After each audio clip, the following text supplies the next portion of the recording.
Hey everyone, welcome to the Raphael Studios channel. Like I said, it's been about 3 months since I put up the last video update, and I wanted to go ahead and talk and share about some of the things I've been attempting in the background and the newest attempt project that I hope will be more successful because the way it's laid out. So here we go. The first clip you're going to see here is me trying to work on the RTS project, which I originally have been working on.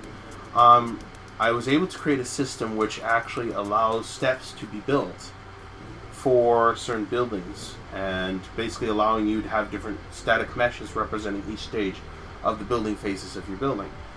But the problem with this is, for some reason, I can't get the client to communicate with the server and tell the server, hey, I'm building this building, actually show it where it's located on my screen.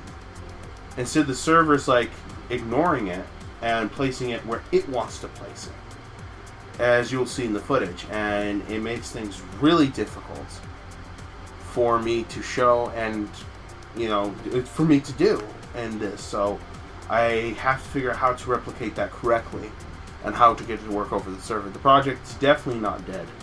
It's just being worked on when I can. And then there was an attempt that I made at trying to use the vertex animation stack. I was actually able to get it to get the models to move. I was able to get them to do the various things they need to do in a way that works. But the unfortunate fact of it is, I realized the more I worked on it, I have to code it from the ground up. Literally is what will have to happen. I have to do the movement system and the various things, the way the animations work and all that stuff, basically from ground up with the way my game is set up. So the problem here is not the will to do it, the problem is time. Because I work full-time as the lead clerk over at my store that I work at. And basically being the assistant manager, I have to make sure everything's in order and everything.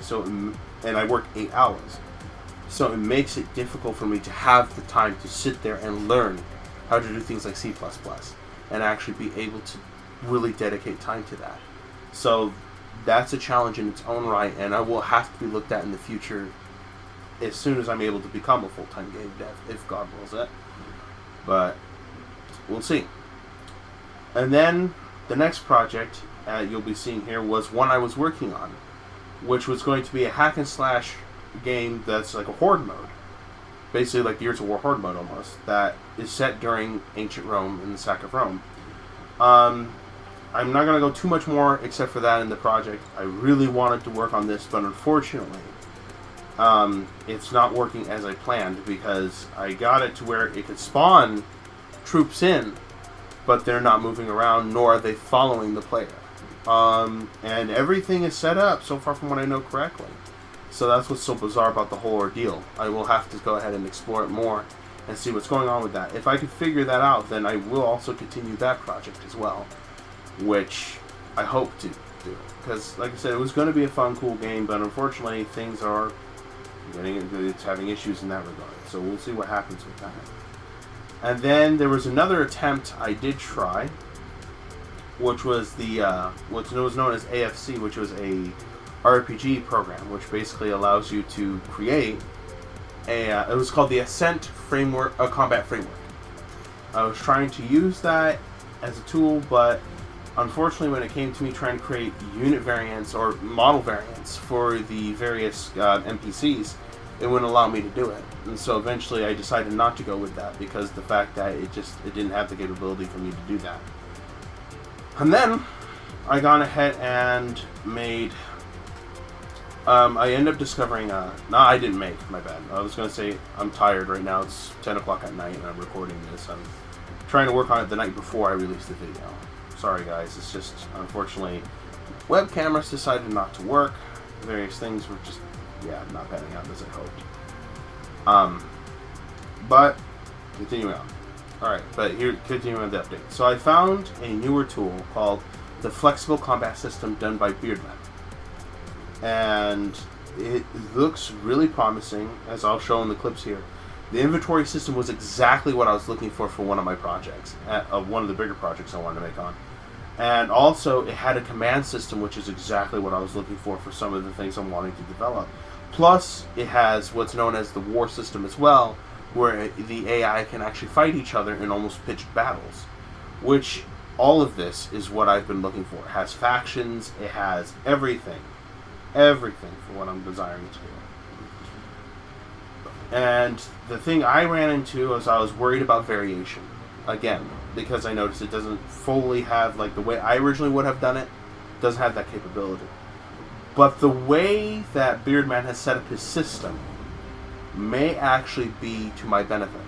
Because instead of me having to create several different files for the AI characters, instead there's a data table and everything stored in that data table.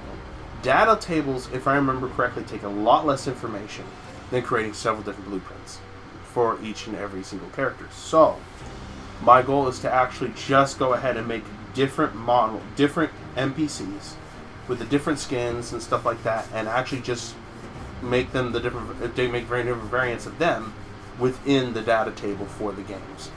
So eventually, with that, I hope to go ahead and design a game that I'm going to make. It's going to be a little more simpler, a little more easier than a lot of the games I was going to do, because a lot of them were going to have. I wanted to make it where you could do character customization and various other things like that. But instead, the project that a friend encouraged me to go with basically told me to go with the storyline based game, which is going to be set in the Middle Ages. And basically, you're going on. It's going to be based on a little known historical event, because the historical event itself is somewhat considered speculated among historians. But I think there's actually good enough evidence to actually show it did happen, and it deals with the colony of New England in Crimea back in about 1080 or so. Like I said, it's interesting. I'm working on the story for it. I'm going to be working on the models and characters for it. That's what the next few months are going to be, is me delving into this new system and actually doing it. I'm seeing what he's done so far and explored it a little bit, but I think I can make it work to my advantage from what I'm seeing. It seems to be pretty solid all around, and really all I have to do is build off of what he's already made. And we will see where it goes. So, God willing, I can have something up, maybe even a demo up here in a bit. I'll keep you guys in tune and stuff. The videos, I think I'm going to have to say they're probably going to either be monthly, probably, I will have to say. I'm not going to make a promise on that. I'll keep you all in the loop. If things move a little faster than that, that will be good. I'm hoping to work on this more tomorrow morning. We'll see, because I got to edit the video for this. I'm going to create the video tonight and get it all set up. That way, tomorrow morning when I wake up, I can just edit the video, make it work, and hopefully you all can go ahead and see it in the morning, and hopefully I can work on the game project in the morning. So, but otherwise, besides that, thank you guys for watching this, if you made it all the way through, and I hope that you guys continue to support me, because I will say this, it's been hard, and like I said, I actually was even thinking about giving up, and actually the two things that kept me from giving up was this. One day I was working at my store, and someone I knew walked in, and he was like, "Hey, how's your games been doing?" And that kind of floored me, because like, we haven't heard anything. Me and my dad are following you. That surprised me that people are paying attention. So if you're a game designer and you're watching this, if you feel like no one's watching, someone is. Just be alert about that. And then of course I talked with a fellow coworker, and I said, I was thinking about giving up, and he said, "Don't, keep going." So that's what I'm going to do. Like I said, it may be a while before I come out with videos. It may be a bit, but I'm going to keep trying. I'm not going to give up. If you can, you all pray for me, and I'll see about creating a Patreon if you are willing to support me. But we'll see. I'll keep everyone in the loop. I'm still debating on that. But otherwise, you all have a great day. Thank you for watching, and God bless you.